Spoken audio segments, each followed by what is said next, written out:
ప్రభు నామంలో మీకు శుభాలు తెలియపరుస్తున్నాను. ప్రార్థన చేసుకుందాం. సర్వోన్నతమైన దేవ, సర్వకృపానిధి మా తండ్రి, మీకు వందనాలు, స్తోత్రాలు. ఈ ఆరాధన ద్వారా మీరే మహిమ పొందుకోమని యేసు నామమున అడుగుచున్నాం తండ్రి.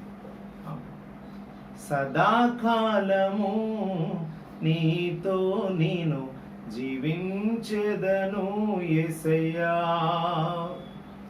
సదాకాలము నీతో నేను జీవించెదను యేసయ్యా, యేసయ్యా, యేసయ్యా, యేసయ్యా, యేసయ్యా, సదాకాలము నీతో నేను జీవించెదను యేసయ్యా. పాపాల ఊబిలో పడియున్న నన్ను నీ ప్రేమతో నన్ను లేపావయ్యా, పాపాల ఊబిలో పడియున్న నన్ను నీ ప్రేమతో నన్ను లేపావయ్యా. ఏ తోడు లేని నాకు నా తోడుగా, ఏ తోడు లేని నాకు నా తోడుగా, నా అండగా నీవు నిలిచావయ్యా, నా అండగా నీవు నిలిచావయ్యా. యేసయ్యా, యేసయ్యా, యేసయ్యా, యేసయ్యా, యేసయ్యా, యేసయ్యా, యేసయ్యా, యేసయ్యా, సదాకాలము నీతో నేను జీవించెదను యేసయ్యా. నీ వాత్సల్యమును నాపై చూపించి నీ సాక్షిగా నన్ను నిలిపావయ్యా, నీ వాత్సల్యమును నాపై చూపించి నీ సాక్షిగా నన్ను నిలిపావయ్యా. ఆశ్చర్య కార్యములు ఎన్నో చేసి, ఆశ్చర్య కార్యములు ఎన్నో చేసి నీ పాత్రగా నన్ను మలిచావయ్యా, నీ పాత్రగా నన్ను మలిచావయ్యా.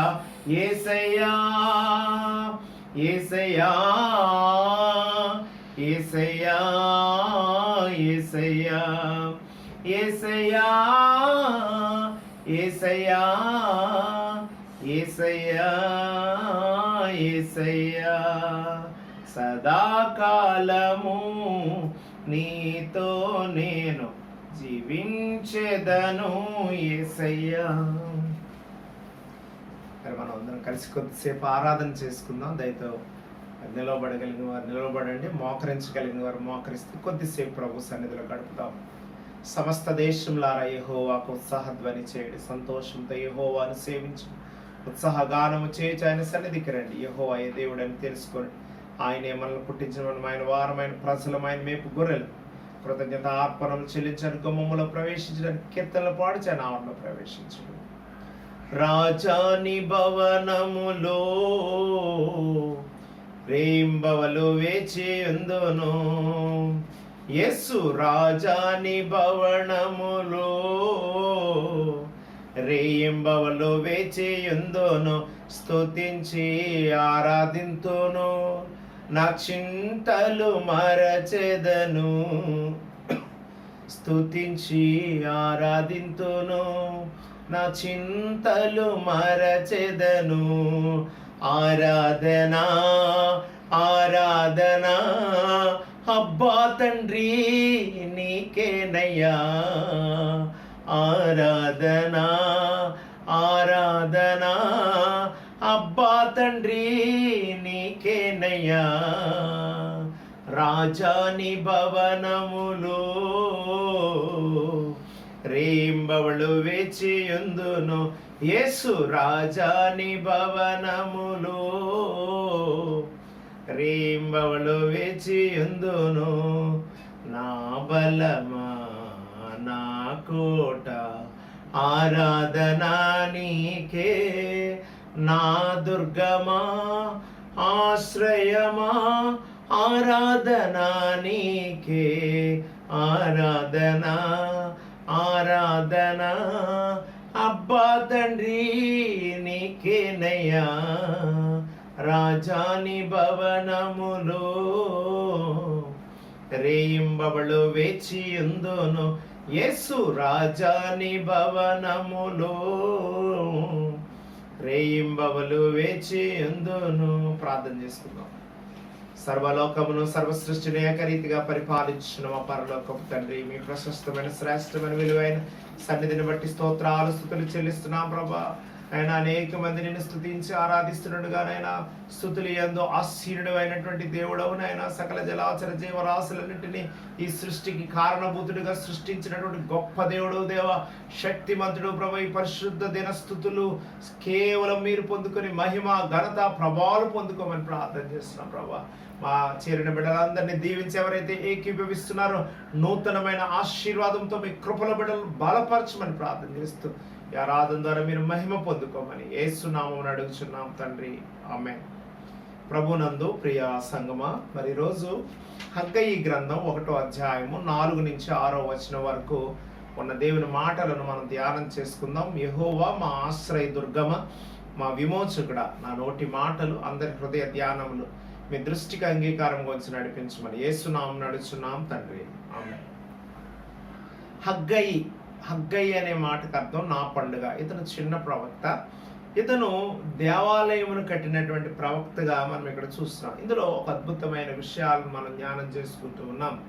మరి ఇశ్రాయేలీల ప్రజలు అనేకమైన చెరలలో ఉన్నారు. ప్రాముఖ్యంగా ఐగుప్తు చెర, అష్షూరు చెర, బబులోను చెర. బబులోను చెర తర్వాత హగ్గయి బబులోను నుండి ఈ చెర నుండి వచ్చిన తర్వాత ఏమంటాడంటే, పాడైన యెరూషలేమును తిరిగి కడదాం, పాడైపోయిన మందిరాన్ని తిరిగి నిర్మిద్దాం, పాడైన మందిరాన్ని తిరిగి నిలబెడదాం, మూతబడిన మందిరాలను తిరిగి నిలబెడదాం.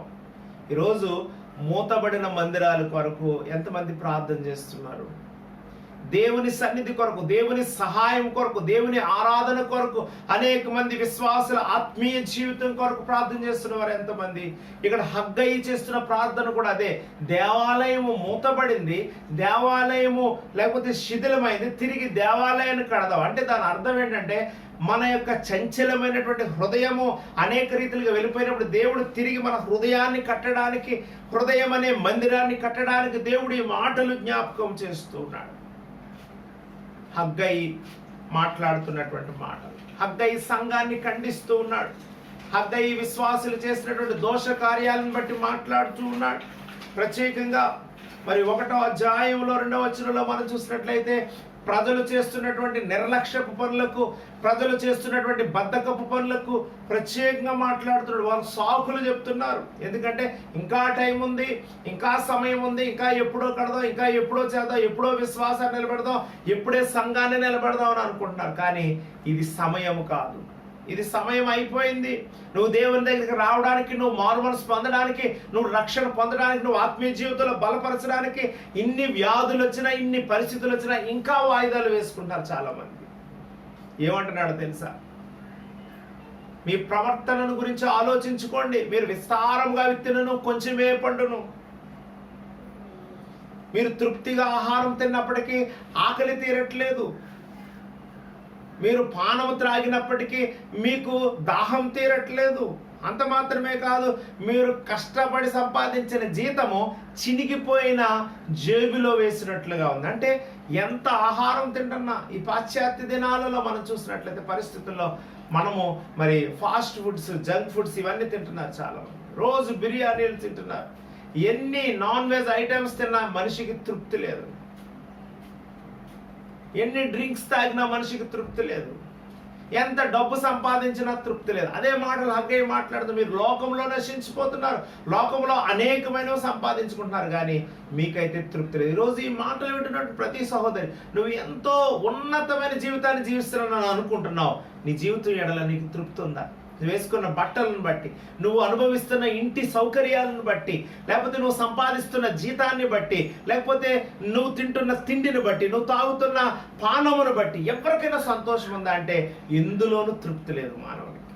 అందుకని ఖండిస్తూ ఉన్నాడు, నా మందిరము పాడై ఉంటుండగా నువ్వు లోకములో ఉన్నటువంటి దానిని బట్టి తృప్తిపరచబడదామని అనుకుంటున్నావు, కానీ అది తాత్కాలికమైనటువంటిదే. కొంతమందిని మెచ్చుకుంటున్నాడు. 1వ అధ్యాయం 12వ వచనం నుంచి 15వ వచనం వరకు చూసినట్లయితే వారు మనసు మార్చుకుని విధేయులై ఆయన ఆజ్ఞలను పాటించినప్పుడు, అక్కడ చూడండి 1వ అధ్యాయం 12, 13 అంటది, అక్కడ యెహోవా యందు భయభక్తులు కలిగి ఉండుటకు పూనుకొనిరి.